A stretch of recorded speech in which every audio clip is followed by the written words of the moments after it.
The Graph. So what the Graph have built is actually outstanding. They basically allow any DApp to extract data as seamlessly as possible. Now, I want to talk through what they've built, where it's at right now, along with price, and take a look at where it potentially can go this bull cycle. Now, before I get into it, if you're new here, this spreadsheet shows the first 26 coins that I did videos about on the channel. In the videos, I show myself buying up all of these coins. These were cryptos I thought would do very well and make a lot of money. You can see what they were all worth when I recorded my videos. These are the highs these cryptos hit around about 16 months on, and these are what your profits would have been if you'd put $100 into them. So in that time, you'd have made over 123 grand. We're in a bull cycle right now. If you're not happy with the performance of your coins, if your cryptos are not doing well, or if you don't even have cryptos, it's time to get that sorted. If you're not sure where to start, have a look at copymycrypto.com. That is the site I run where I share my entire portfolio with my members. So when I'm ready to buy or sell a crypto, I tell my members the crypto that I'm going to buy or sell and the price that I'm going to do it at. This means my members can copy along exactly. They get in and out of cryptos, same price as me, so they make the same profit. They just don't have any work to do at all. If you go onto my site right now, you'll be able to see the profits that my members have made. You'll be able to see the successes that we have had. This is all public record as well. You can verify all on the history of this channel. But I recommend you read through the whole site, watch all the videos. If you like what you see, and if you want to learn more, if you want to learn all about the coins that I'm in, the cryptos that I think can 20, 40, even 100x, all you have to do to find out about them is join up on the site, guys. Now the Graph. So, chart obviously looks pretty bearish. Launched back in December of 2020. Actually rose really well. Hit a high of $2.88 when it launched at around 12 cents. So pretty good. Nice gains.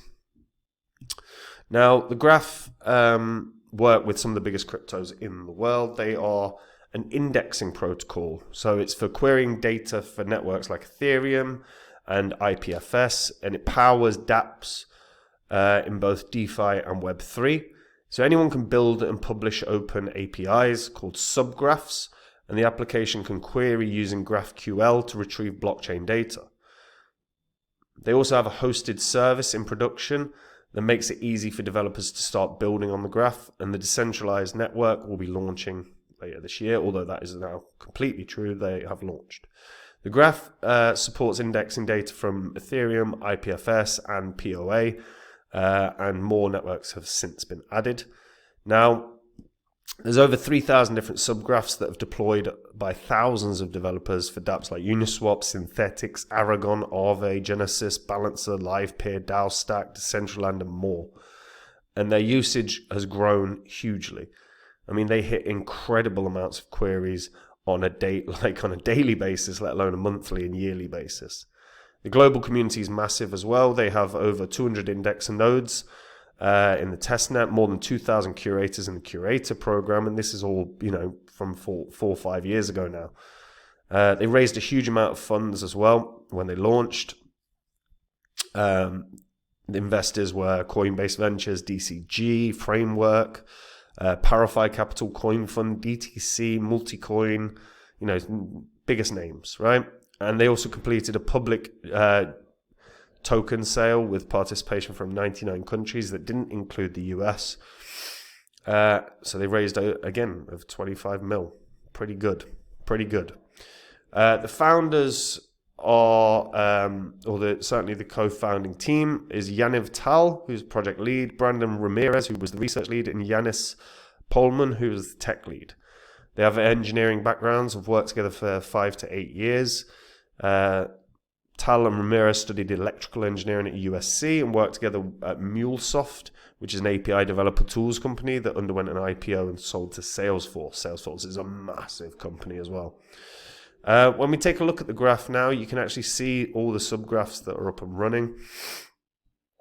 So if we're just having a look at the sheer volume of subgraphs, I mean, you're talking about insane amounts. And there are 10,900 different subgraphs.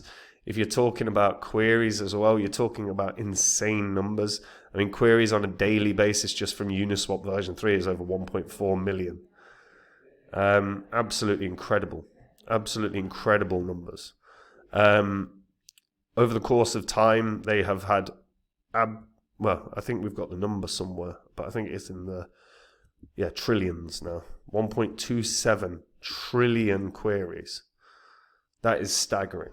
When you're talking about usage, this is incredibly used. Now, while the price has been quite bearish, the usage here is nothing short of staggering. Ecosystem-wise, you can have a look through. They've got tons of different ecosystem apps that are used. If we have a look through the Geo browser, this is the Web3 browser, a knowledge graph app, and you can just see how many goddamn people use this. I mean, it is incredible. Yeah, I mean, if we launch the app, we can have a proper look. So this is the Geo browser. So again, you can go into any different industry and start seeing this what's being looked at. I mean, it's ridiculous. It's absolutely ridiculous. Yeah, in the time that they've been up and running, like I say, it's quite incredible. They also have services that you can actually have a look through. So this is the Graphs market. So each solution works for like a crypto project if you want to tailor to your needs. So Firehose based on Bitcoin will cost 18 cents per gigabyte. You've got substreams for Near protocol that will cost you like 2.5 cents per gigabyte. Like very affordable use cases. So of course this depends entirely on developers and where they decide to build. But if they're going to build, they can use these services to save their money and streamline their projects. In terms of what we're seeing here, this is pretty spectacular. It's pretty spectacular, and the thing is with this level of usage, this is clearly one of the strongest crypto projects around. 1.27 trillion queries. I mean, they're doing daily, just like I say, daily on Uniswap, 1.4 million queries in a day. You're looking at possibly one of the most used projects in all of crypto. So when I look at this and I think it's undervalued, its market cap is $1 billion. Of course this is undervalued. That level of usage, this is actually vital to a number of projects, to a number of key projects. And this is vital to the extraction of data for all the projects that it works with. Usage-wise, you ain't going to beat it. Now, the price, knocking around 11 cents right now.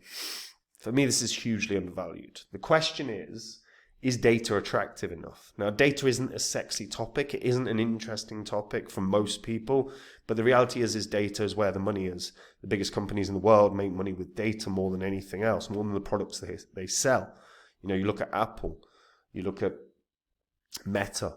Their money is made thanks to the data. It's not thanks to the products. And Graph is pivotal to the crypto ecosystem right now. So yes, hugely undervalued. I think the level of usage, the level of importance to some of the most important projects in crypto, this should be worth $1 a piece. Is it going to hit that?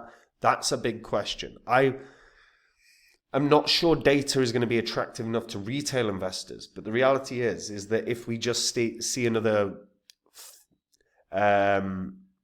fundraising series for the Graph, I have no doubt that the biggest VCs will be buying into it. The question is will retail? But in terms of what they've developed, outstanding. In terms of their future, outstanding, looks very bright. They're not going to go anywhere. They're vital. Just can the price catch up to the reality of what they've produced? I still think it should be at the very least $1, but the big question is always going to be, will retail jump in on that? We will find out, I guess. But I'm curious to hear what people think about this. There's lots of people that are bearish on the graph. I certainly see that in the comments of CoinMarketCap. There's lots of people that are very bullish on it. If you're a holder or you've been riding it down, are you still bullish or bearish? If you're a new investor that's bullish, why are you bullish? Share your thoughts in the comments, guys. And look, we're in a bull cycle right now, and if you're not happy with the performance of your cryptos, if they're not making you money, you've probably got rubbish in your portfolio you've got to clear out. And if you are not sure where to start, have a look at my website, which is copymycrypto.com. On that site, I share every single coin I own with my members. Whenever I'm ready to buy or sell a crypto, I tell my members the crypto that I'm going to buy or sell and the price that I'm going to do it at. My members can copy along exactly, so they will make the exact same profit as me. They just don't have work to do. If you go onto my site right now, you can see all the profits my members have made. You can see all of our previous successes. These are public record. You can verify them all on the history of this channel. And if you like what you see, if you're interested in learning more, if you've read through it all, verified it all, and you want to know more about the coins I'm in, the cryptos that I think can do the big gains like I predicted with Phantom when no one else did, all you've got to do to find out is join up on the site. And if you do, I'll see you there. Otherwise, guys, I will see you in the next video. Take it easy. Bye-bye.